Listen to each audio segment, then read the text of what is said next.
les saisonniers. Qu'est-ce qui se serait passé si j'avais pris un cocktail avec les producteurs et les exportateurs Ça aurait été différent, n'est-ce pas? Parce que dans ce cas-là, prendre un verre de trop n'aurait pas eu la moindre importance. Et je serais devenue la reine de la fête et tous auraient été contents. Mais non, non. Comme ça s'est passé avec eux, je ne suis qu'une alcoolique, horrible et désagréable. Elena! Permettez-moi, s'il vous plaît. Je sais que j'y suis restée sans autorisation. Et ça, c'est mon erreur. L'unique. Mais j'imagine que la requête des Sanchez-Sombrano a un rapport avec Diego. Et laissez-moi vous expliquer ce qui s'est passé. Quand je suis arrivée à l'Hacienda, moi, je ne savais pas qu'il était là. Et quand je l'ai appris, on m'a dit qu'il était seul. J'ai eu toute la nuit pour me souvenir de nous deux.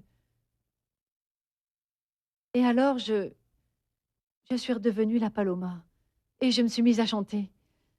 Je ne savais pas que l'épouse de Diego était à l'Hacienda et encore moins que... Elle était... Elle était enceinte. Tout ça pour bien vous expliquer que la faute, je ne l'ai pas commise en tant qu'employée du Conseil mexicain du café. Ça s'est passé de 6 heures du soir à 6 heures du matin. Et ça, ce sont les heures de libre de vos employés. Celle qui a fait une erreur, c'est Paloma, qui survit au fond de moi. Je suis comme ça, et je ne peux rien y faire. C'est tout ce que j'ai à vous dire, monsieur Avellaneda. Une erreur, et je le reconnais. Et ça, ce sont les conséquences. Et en vérité, je le regrette amèrement parce que vous aviez confiance en moi. Merci pour tout. Comment c'était? Qu'est-ce qu'il a dit? Attends, ne t'en va pas. J'ai au téléphone Monsieur Diego Sanchez-Sombrano. Il veut te parler. Je ne veux parler avec personne.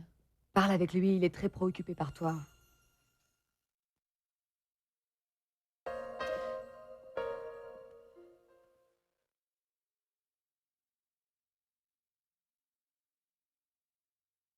Allô? Qu'est-ce qu'il y a? Que t'as dit à Avellaneda? Mais rien. Ne t'en fais pas. Tout est ma responsabilité. Non, non, Paloma. Paloma? Paloma? Paloma? Allô? Passez-moi Elena, s'il vous plaît. Elle est déjà partie. Mademoiselle, ne la laissez pas partir. Retenez-la, s'il vous plaît. Dites-lui que nous pouvons encore régler ce problème. Oui, oui, je vais tout de suite le lui dire. Est-ce que vous voulez toujours que je vous passe Monsieur Avellaneda? Oui, oui, bien sûr que si, passez-le-moi. S'il vous plaît, ne la laissez pas partir. Excusez-moi. Monsieur Sanchez-Sombrano désire vous parler. Il dit que c'est très urgent. Dites-lui que je ne peux pas lui parler. Pardon d'insister, monsieur, mais il patiente sur la ligne depuis maintenant assez longtemps.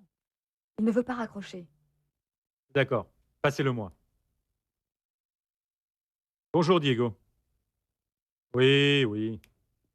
J'imagine et je vais te dire exactement ce que je lui ai dit à elle.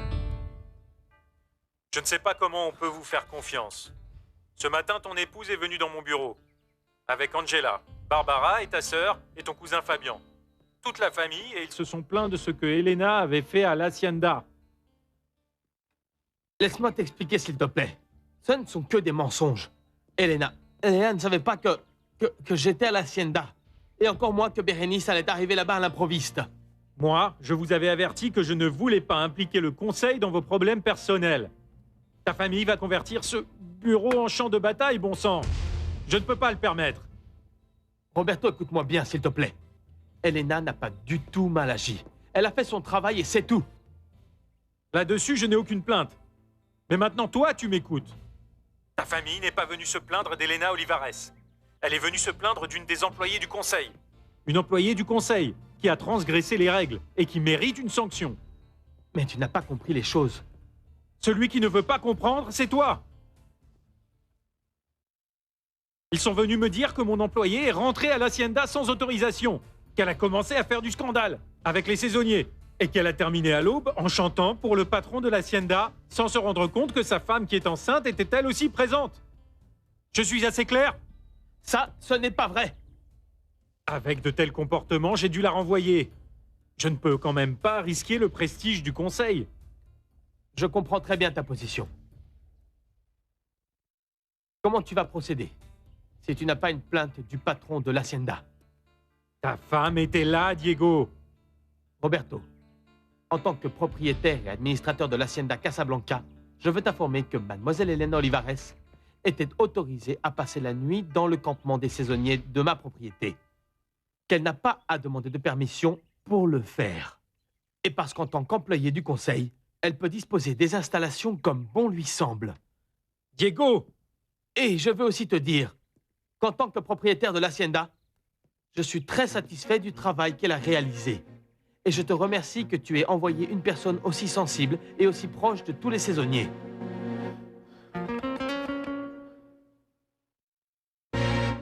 Elle m'a abandonné comme ça. À mon retour de New York, mon assistante était partie et elle m'a laissé ni un message, ni un mémo, ni une note, rien, Victor. Eh bien, je suis désolé. Quoi? Désolé. Simplement désolé. Et tu ne vas pas m'aider, Victor? Je vais te dire une chose. Ici, entre amis, je compatis beaucoup. Ah, Victor, s'il te plaît. Mais vous faites quoi? Où allez-vous? À la rue. Je suis renvoyée. C'est à cause de Casablanca. Oui, monsieur. Pourquoi vous ne m'avez pas dit que vous ne pouviez pas y aller? Là, nous aurions pu éviter. Je dois retenir comme leçon que on ne peut pas mélanger vie privée et travail. Et en plus, vous m'aviez chargé d'un travail et je devais le faire, non? Enfin bon, je crois que ça vaut pas la peine de discuter. Excusez-moi et merci beaucoup. Non, non, attendez. N'allez pas partir. Si on veut vous renvoyer, la première personne à consulter, c'est moi. Je vais parler à Avellaneda. Non, non, non, non, monsieur, je vous jure Vous que... ne bougez pas d'ici. Mademoiselle, pardon. Victor vous a interdit de partir. C'est pourquoi je vais devoir vous surveiller. Vous voulez un café, peut-être?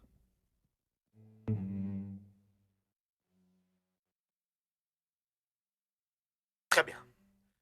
Jusqu'ici, le propriétaire de Casablanca te parlait. Maintenant, c'est au tour de Diego Sanchez Zambrano.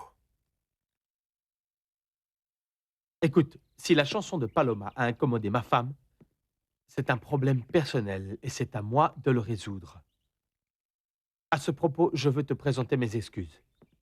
Pour le dérangement qu'a occasionné sa visite et pour l'intrusion des membres de ma famille dans des affaires qui ne les regardent pas du tout. Diego, tu ne me facilites pas les choses. Au contraire, je suis en train de les solutionner. Il n'y a contre elle aucune plainte du propriétaire de l'Hacienda. Tout le problème s'est passé en dehors de ses heures de travail. Que veux-tu que je te dise d'autre? Tu dois comprendre ma position, Diego. Alors, il s'agit donc de ma famille. Non, Diego, tu sais que je n'accepte les pressions de personne. Encore moins quand il s'agit de travail. Je vais être très clair, et c'est la dernière fois que je te le dis. Toi et Elena, vous avez rompu la promesse que vous aviez faite. Vous me créez des problèmes. Et plus que ce à quoi je m'attendais. Je suis désolé, Diego.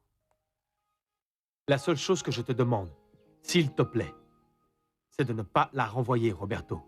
Je te promets, je te jure sur la mémoire de mon grand-père que tu n'auras plus aucun problème avec nous.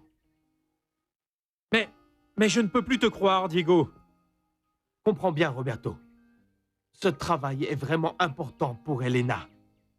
La faute pour tout ça ne vient pas d'elle, mais de ma famille.